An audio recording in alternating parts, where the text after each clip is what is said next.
नमस्कार दोस्तों, स्वागत है आपका चाणक्य की कहानी के तीसरे एपिसोड में।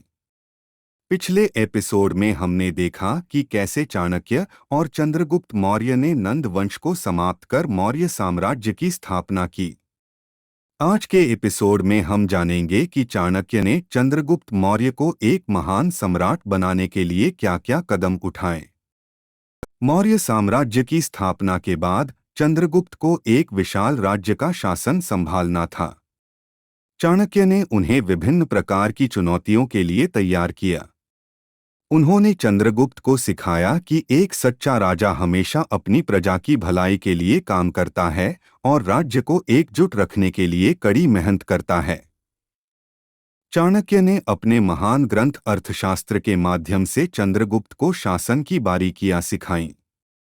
उन्होंने बताया कि कैसे राजस्व संग्रह, न्याय व्यवस्था और सैन्य संगठन को प्रभावी ढंग से संचालित किया जा सकता है। चाणक्य की नीतियां न केवल मौर्य साम्राज्य को संगठित और सशक्त बनाती हैं, बल्कि राज्य की समृद्धि भी सुनिश्चित करती हैं।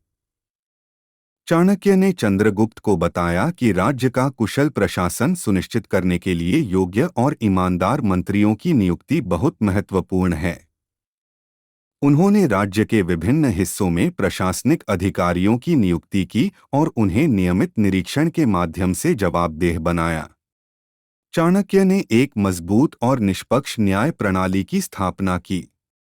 उन्होंने चंद्रगुप्त को सिखाया कि न्याय में देरी अन्याय के समान होती है। इसलिए उन्होंने त्वरित और निष्पक्ष न्याय सुनिश्चित करने के लिए विभिन्न न्यायालयों की स्थापना की। चाणक्य और चंद्रगुप्त ने अपने शासनकाल में जनकल्याण को प्राथमिकता दी। उन्होंने कृषि, व्यापार और शिक्षा के विकास के लिए कई नीतियां लागू कीं। इसके साथ ही उन्होंने सुरक्षा और स्वास्थ्य सेवाओं में भी सुधार किया, जिससे राज्य की जनता खुशहाल और समृद्ध हो सकी। चाणक्य की नीतियों के तहत चंद्रगुप्त ने अपने राज्य का विस्तार किया और पूरे भारतीय उपमहाद्वीप में मौर्य साम्राज्य की धाक जमाई। यह साम्राज्य अपने समय का सबसे बड़ा और शक्तिशाली साम्राज्य बना।